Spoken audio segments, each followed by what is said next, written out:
मोहब्बत की दुकान खोलने वाले मोदी तेरी कब्र खुदेगी के नारे लगा रहे हैं जी। ये कौन सी मोहब्बत की दुकान है जो देश के ही किसी नागरिक के कब्र खोदने के सपने देखती हो? ये कौन सा संविधान से उन्होंने सीखा है जो देश के ही किसी नागरिक के कब्र खोदने की बात करते हो? क्या ये संविधान का अपमान नहीं है? क्या ये मानवता का अपमान नहीं है? क्या ये सार्वजनिक जीवन की मर्यादाओं का अपमान नहीं है? और उनको इसका कोई खेद नहीं है। अगर इसके बाद क्या बयान देंगे? बयान देखो, प्रधानमंत्री राज्यसभा में भी रो रहा था।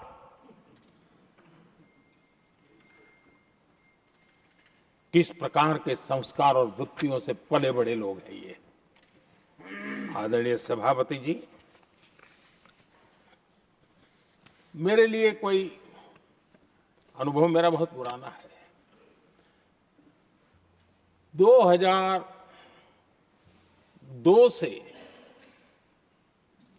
जब वे विपक्ष में थे तब से, और 2004 से जब वो सत्ता में आए तब से, और 2014 से मैं जब यहां आया तब से, पिछले 25 साल से संसद का एक भी सत्र ऐसा नहीं गया, मोदी संसद का सदस्य नहीं था, एक भी सत्र ऐसा नहीं गया जिसमें इस सदन के अंदर मोदी को गाली देने का काम न किया हो इन लोगों ने। 25 साल। और मुझे किसी ने पूछा था, मोदी जी आपके स्वास्थ्य का क्या राज है? मैंने कहा मैं डेली 2 किलो गाली खाता हूं।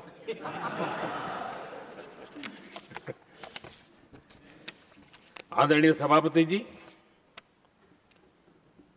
ये मोदी की कब्र क्यों खोदना चाहते हैं?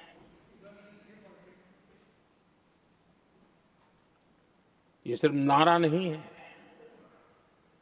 ये इनके भीतर पड़ी हुई नफरत का प्रतिबिंब है, इसकी अभिव्यक्ति है। और वे इसलिए हैं, हमने 370 की दीवार गिरा दी, इसलिए वो मोदी की कब्र खोदना चाहते हैं। हमने नॉर्थ ईस्ट में बम बंदूक और आतंक का जो छाया बना रहता था, नॉर्थ ईस्ट में शांति और विकास का राह अपनाई, इसलिए वो मोदी की कब्र खोदने पर सोच रहे हैं। पाकिस्तानी आतंकियों को घर में घुस करके जवाब देते हैं, इसलिए मोदी की कब्र खोदने की बात करते हैं। ऑपरेशन सिंदूर करते हैं, इसकी उनको परेशानी होती है और इसलिए वो मोदी की कब्र खोदते हैं। माओवादी आतंक से देश को मुक्ति दिलाने के लिए साहसपूर्ण कदम उठा रहे हैं, इसलिए मोदी की कब्र खोदती है आपको। हमने, नेहरू जी ने देश के साथ बहुत बड़ा अन्याय किया था, सिंधु जल समझौता करके। उस सिंधु जल समझौते को हमने एबेंस में डाल दिया। क्या इसलिए आप मोदी की कब्र खोदने के नारे लगा रहे हो? आदरणीय सभापति जी, कांग्रेस की परेशानी कुछ और है। ये पचा नहीं पा रहे कि मोदी यहां तक पहुंचा कैसे, और उनकी परेशानी बढ़ती जा रही है कि भाई पहुंचा तो पहुंचा, लेकिन अब तक टिका क्यों है? और इसलिए वे, एक ही रास्ता उनके लिए बचा हुआ लग रहा है कि मोदी तेरी कब्र खुदेगी। आदरणीय सभापति जी, ये तो मान करके बैठे थे, उनका लोकतंत्र, संविधान का कोई लेना देना नहीं।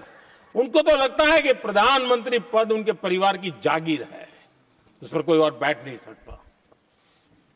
ये जो उनके भीतर में नफरत पड़ी हुई है ना, मोहब्बत की दुकान में जो आग भरी पड़ी हुई है ना, उसका परिणाम है। और इसीलिए कोई क्यों बैठा, हमारा पैतृक अधिकार था, इसलिए मोदी की कब्र खोदने का नारा लेकर के वो चल रहे हैं।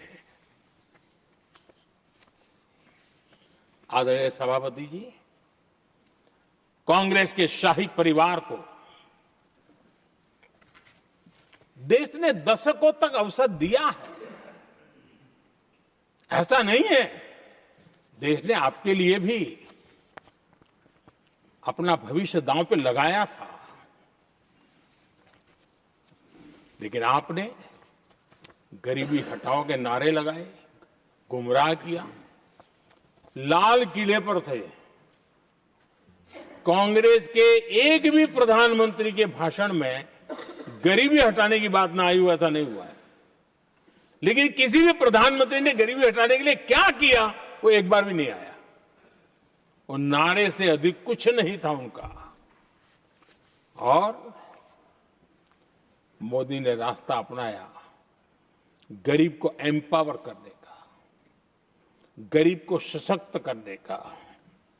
और मेरे देश के गरीबों को मैं सलाम करता हूं, उन्होंने देश की योजनाओं को समझा, स्वीकारा और अपने सामर्थ्य को बढ़ाने के लिए प्रयास किया। मैं देश के गरीबों का गौरवगान करता हूं कि हमारी नीतियों पर भरोसा करके, हमारी नीयत पे भरोसा करके उन्होंने भी अपने आप को खपाने के लिए कोई कमी नहीं रखी। और 25 करोड़ मेरे गरीब परिवार के भाइयों ने गरीबी को परास्त किया और खुद गरीबी से बाहर आए हैं। मैं उनको सलाम करता हूं। मेरे 25 करोड़ देशवासी जो निराशा में पड़े हुए थे, दूर एक आशा की किरण दिखाई दी, उठ खड़े हुए और आज हमारे साथ चल पड़े। आदरणीय सभापति जी, 2014 के पहले ये इंप्लीमेंटेशन की बातें करते थे। हमारे यहां सैकड़ों लोग रेलवे क्रॉसिंग पर मरते थे। स्कूल की बस रेलवे क्रॉसिंग से जा रही है, 20-20, 25-25 स्कूल के बच्चे मरने की खबरें आती थी।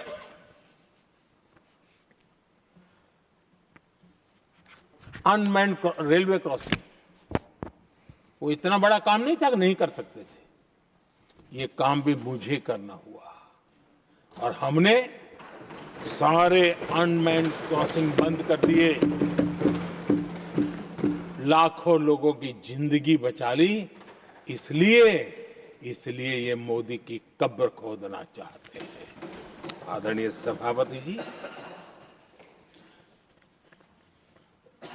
2014 से पहले इस देश में 18,000 गांव ऐसे थे जिनको बिजली का मतलब पता नहीं था। बिजली का कोई तार होता है, कोई बल्ब होता है, कोई लट्टू जलता हुआ उसमें उजाला निकलता, पता नहीं था उनको।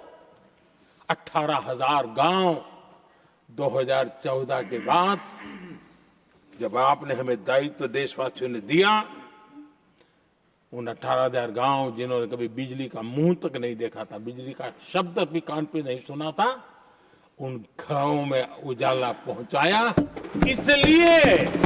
इसलिए इनको मोदी की कब्र खोदने के सिवाय अब कोई रास्ता नहीं दिख रहा है।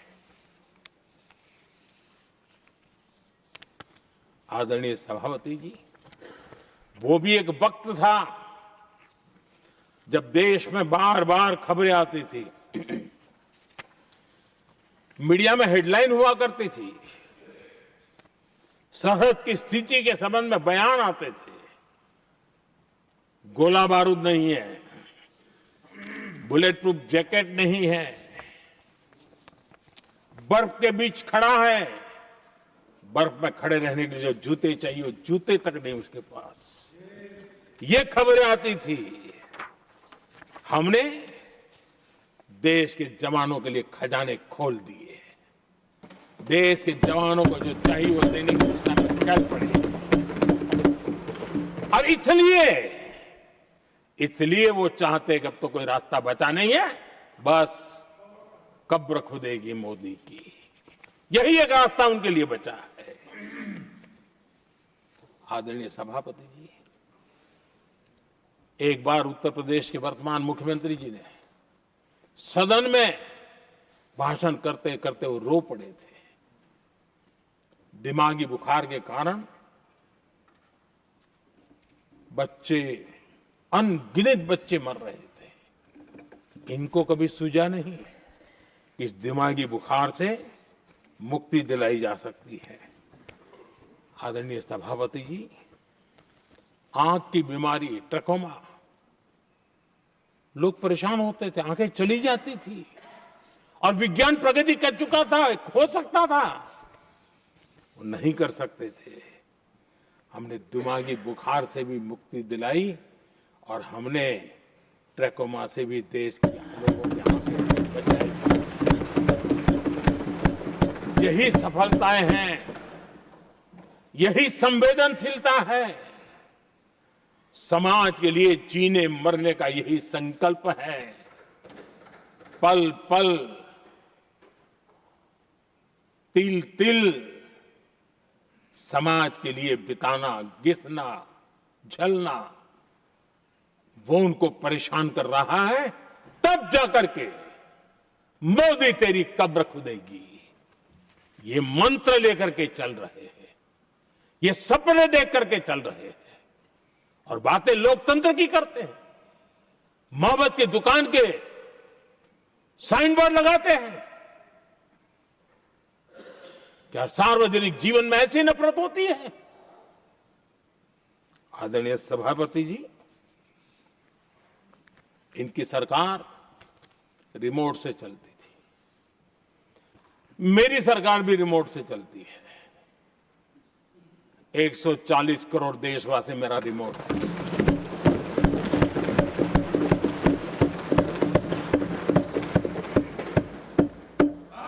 एक 140 करोड़ देशवासियों के सपने, 140 करोड़ देशवासियों की आकांक्षाएं, देश के नौजवानों के संकल्प, इनके लिए हम जीते हैं, इनके लिए सरकार चलाते हैं। सत्ता हमारे लिए सुख का रास्ता नहीं है, सत्ता हमारे लिए सेवा का माध्यम है।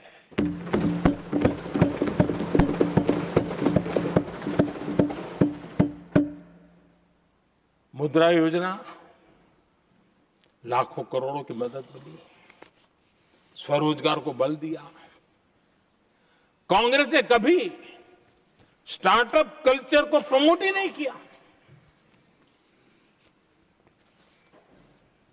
कुछ सैकड़ों में स्टार्टअप बेचारे अपने, उनको पता भी नहीं था। और इनका तो हाल ये है आदरणीय सभापति जी, अपने घर के स्टार्टअप को भी वो लिफ्ट नहीं कर पा रहे।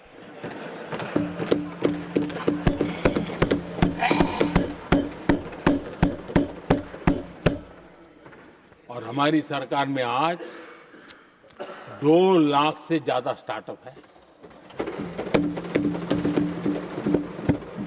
और जब सफलता एक के बाद एक जन सामान्य के दिलों को जीतती है ना, तब जाकर के उनके पास एक ही रास्ता बचा है, मोदी तेरी कब्र खुदेगी। लेकिन उस हमारा याद कीजिए, बीएसएनएल को लेकर के चुटकुले चलते थे, कार्टून बनते थे। आज स्वदेशी 4G स्टैक हमने खड़ा कर दिया। 5G दुनिया में सबसे तेज गति से रोल आउट करने का काम हमने कर दिया। कम्युनिकेशन की नई जनरेशन, नई टेक्नोलॉजी, नई सोच, इसको हमने आगे बढ़ाया। और इसलिए दर्द जुबान पे आ रहा है, मोदी तेरी कब्र खुदेगी। आदरणीय सभापति जी, गरीब की सेवा ये मेरा सौभाग्य है। 4 करोड़ गरीबों को पक्के घर देना मैं जीवन में सुकून मानता हूं। बिजली, पानी, गैस का सिलेंडर, टॉयलेट की सुविधा, मुझे लगता है कि हाँ, परमात्मा ने मुझे सही दिशा में काम करने की प्रेरणा दी है। पहली बार गांव की महिला गर्व से कह रही है, हाँ मैं लखपति दीदी बनी हूं, तो दूसरी कह रही है इस साल तक मैं लखपति दीदी बन जाऊंगी। जो बन गई है उनको जब पूछता हूं, नहीं बोले साहब अब तो करोड़पति के लिए सोच रहे हैं। ये जो मिजाज बदला है, जो आत्मविश्वास बढ़ा है, और ऐसे देश के कोटि कोटि जनों के आशीर्वाद जिस इंसान पर हो, कोटि कोटि माताओं बहनों का जिस पर रक्षा कवच हो, नारे कितने ही लगा लो, कब्र तुम नहीं खोद पाओगे। ये देश की शक्ति, आशीर्वाद रूपी कवच, माताओं बहनों का मेरे प्रति जो भाव रहा है, जिस श्रद्धा भाव से मैंने माताओं बहनों की सेवा करने का काम किया है, जिनको कोई पूछता नहीं था उसको मोदी पूजाता है।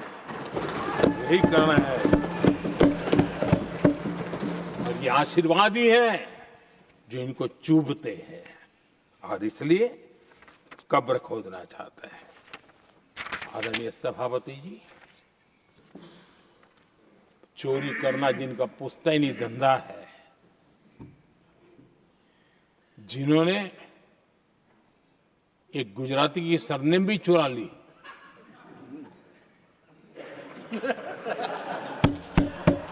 महात्मा गांधी की सरनेम चुरा ली, ये लोग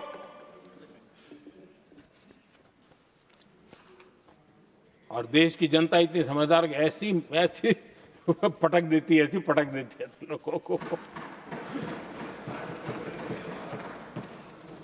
आदरणीय सभापति जी,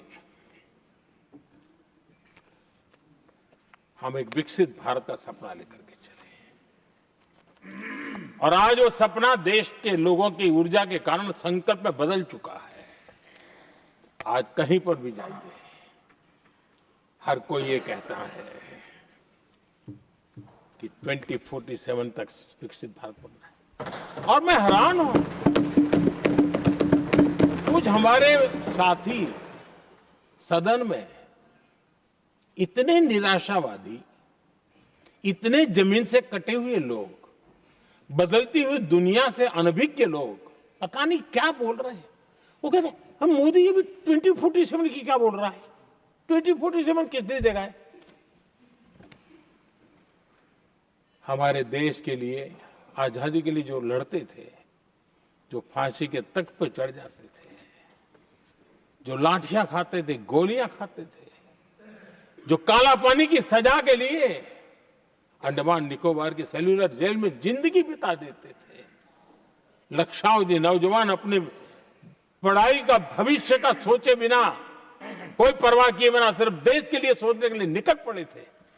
क्या उन्होंने कभी ये सोचा होता कि यार हमारे कालखंड में तो आजादी मिलेगी नहीं, कि मैं क्यों करूं? तो क्या देश कभी आजाद होता? ये इतने निराशावादी लोग हैं कि जब मैं डिजिटल इंडिया की बात करता था, मैं फिनटेक की चर्चा करता था, मैं यूपीआई की बात करता था, तो ये कहते थे अरे इस देश में गरीब आदमी मोबाइल फोन पर कैसे पैसे का कारोबार करेगा? 3 साल के भीतर भीतर देश ने दिखा दिया ये हो सकता है। और मैं हैरान था जिस दिन ऐसा भाषण संसद में हुआ, देश का मीडिया भी, मैं भी, ऐसे लोग, उनकी जो इकोसिस्टम है वो नाच रही थी कि देखिए मोदी को तगड़ा जवाब दिया। मोदी ने जवाब नहीं दिया। आपके हाथ में मोबाइल फोन जब यूपीआई से चलता है, काम करता है ना, तो जवाब अपने आप मिल जाता है।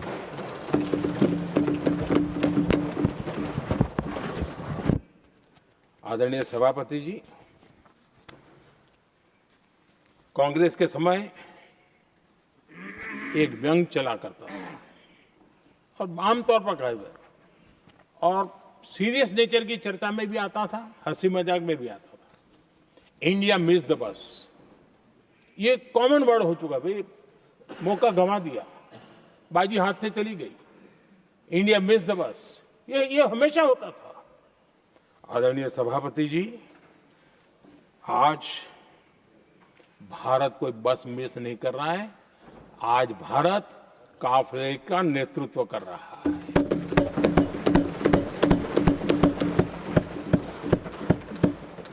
आदरणीय सभापति जी, देश का भविष्य उज्जवल बनाना है, वर्तमान भी उज्जवल बनाने के लिए अविरत कार्य करना होता है। हम विकसित भारत के सपने के लाइट में 5 वर्ष की योजना बनाते हैं और हर वर्ष का बजट बनाते हैं और हम दिशा तय करके चलते हैं क्योंकि हमारे लिए अगला चुनावी लक्ष्य नहीं होता है, हमारा लक्ष्य है 2047 विकसित। अरे चुनाव तो आएंगे जाएंगे, मेरा देश अजरा अमर रहने वाला है और हम देश की युवा पीढ़ी के हाथ में समृद्ध हिंदुस्तान देने का सपना लेकर के चलेंगे। जिन बच्चे जो आज जो घर में बालक है ना, उनको भी मैं देख करके कल सोचता हूं कि मैं इसके हाथ में ऐसा हिंदुस्तान दे करके जाऊं ताकि हमें अपने काम का संतोष हो। 2047 क्यों, 2047 क्यों, ये बातें करते हैं। आदरणीय सभापति जी, आज जिस प्रकार से हम इनिशिएटिव लिए, चाहे स्पेस हो, साइंस हो, टेक्नोलॉजी हो, समंदर की गहराई हो, जल थल नभ अंतरिक्ष, हर क्षेत्र में नए संकल्प, नई ऊर्जा, नए कदम और नई सिद्धियों को लेकर के देश आज आगे बढ़ रहा है। हम ग्रीन हाइड्रोजन पर काम कर रहे हैं, हम आने वाले युग को समझ पा रहे हैं। हम क्वांटम कंप्यूटिंग की बात कर रहे हैं, हम एआई मिशन को लेकर के चल रहे हैं और आज दुनिया मानने लगी है कि एआई मिशन भारत बहुत कुछ दुनिया को दे सकता है। ये विश्वास आज दुनिया में बना है। आज दुनिया में क्रिटिकल मिनरल, रेयर अर्थ राजनीतिक हथियार बन गया है। हम उस पर फोकस कर रहे हैं ताकि कभी भारत को किसी के पास हाथ फैलाने की नौबत ना आ जाए। आदरणीय सभापति जी, ऐसे तो अनगिनत प्रोजेक्ट हैं जिसमें विदेश का इन्वेस्टमेंट आना ही आना है, क्योंकि अब हर किसी को अपना भविष्य भारत की भूमि में नजर आ रहा है। हर किसी को अपना भविष्य भारत की टैलेंट के भरोसे नजर आ रहा है। हर किसी को भविष्य भारत के उज्जवल भविष्य के साथ खुद के उज्जवल भविष्य को जोड़ करके दिखता है। और इसलिए दुनिया आज भारत, विकसित भारत की बात हम क्यों कर रहे हैं, जिनके दिमाग में नहीं पड़ता है, दुनिया को समझ आ रहा है कि भारत ने सही दिशा पकड़ी है। चलो अब चर्चा वहां चल रही है कहीं हम बस न चुक जाए। कल तक चर्चा चलती थी इंडिया मिस करता है, अब दुनिया को लगता है अब हम लेट न हो जाए, वहां आने की स्पर्धा चल रही है। आदरणीय सभापति जी, आने वाला समय भारत के लिए अवसरों से भरा हुआ है, भारत के नौजवानों के लिए अवसरों से भरा हुआ है। भारत के उज्जवल भविष्य के लिए मैं पूरी संभावनाएं रेखांकित कर सकता हूं, मैं देख सकता हूं और उसके दिशा में नीतियां बनाकर हम आगे चल रहे हैं। हम इसको और मैं चाहता हूं, मेरे देशवासियों को निमंत्रण देता हूं और मैं देशवासियों को आज सदन से भी कहना चाहूंगा, मैंने मन की बात में भी इसका उल्लेख किया था, मैं यहां पर सभी माननीय सांसदों से भी कहूंगा कि आप भी अपने अपने क्षेत्र में ऐसे लोगों को बताइए, जब दुनिया भर में इतने अवसर पैदा हुए हैं, उसको स्थायित्व तब मिलता है जब हम उत्तम प्रकार की चीजों को लेकर के जाए, हम क्वालिटी को कॉम्प्रोमाइज न करें। मुनाफा कम क्यों न हो, लेकिन क्वालिटी को हम निरंतर उत्तम करते जाएंगे। इनोवेशन करना पड़ेगा, करेंगे, रिसर्च करना पड़ेगा, करेंगे, प्रोडक्ट में मटेरियल बदलना पड़े तो बदलेंगे, लेकिन हम दुनिया में क्वालिटी की दृष्टि से उत्तम हो, तब जाकर के जो आज राजनीतिक दृष्टि से जो निर्णय होते हैं उसका बेनिफिट लेने के लिए हमने पीछे नहीं रहना चाहिए। मेरे देशवासियों से मैं आज यही आग्रह करूंगा कि आप क्वालिटी के विषय में मेरा साथ दीजिए, क्वालिटी में कॉम्प्रोमाइज न करिए। आप देखिए दुनिया सिर्फ और सिर्फ made in India, made in Bharat, made in India, made in Bharat, इसके लिए गीत गाने लग जाएगी। आदरणीय सभापति जी, मैं कांग्रेस के मित्रों का भी आज आभार व्यक्त करता हूं कि कम से कम मुझे, उनको पता था, पहले प्रयोग कर चुके थे। पिछले 10 साल में मुझे 5-6 बार इस प्रकार से बोलने से रोका गया, क्योंकि उनको मालूम था एक बार शुरू होता हूं तो रुकता नहीं। और मैंने कहा था एक बार एक अकेला, तो अब अनुभव से सीख गए हैं कि इसमें कोई दाल गलने वाली नहीं है, तो समझदारी से काम लिया और ऐसी समझ उनको निरंतर मिलती रहे, ये भी मैं प्रार्थना करता रहूंगा। आदरणीय सभापति जी, मैं राष्ट्रपति जी के उद्बोधन में योगदान देने वाले सभी सांसदों का भी आभार व्यक्त करता हूं। जो भी उत्तम विचार यहाँ प्राप्त हुए हैं, उत्तम विचार देश की प्रगति में जरूर काम आएंगे, ऐसा मैं विश्वास देता हूं। और आदरणीय राष्ट्रपति जी का इस संबोधन के लिए मैं हृदय से आभार व्यक्त करते हुए मेरी वाणी को विराम देता हूं। बहुत बहुत धन्यवाद।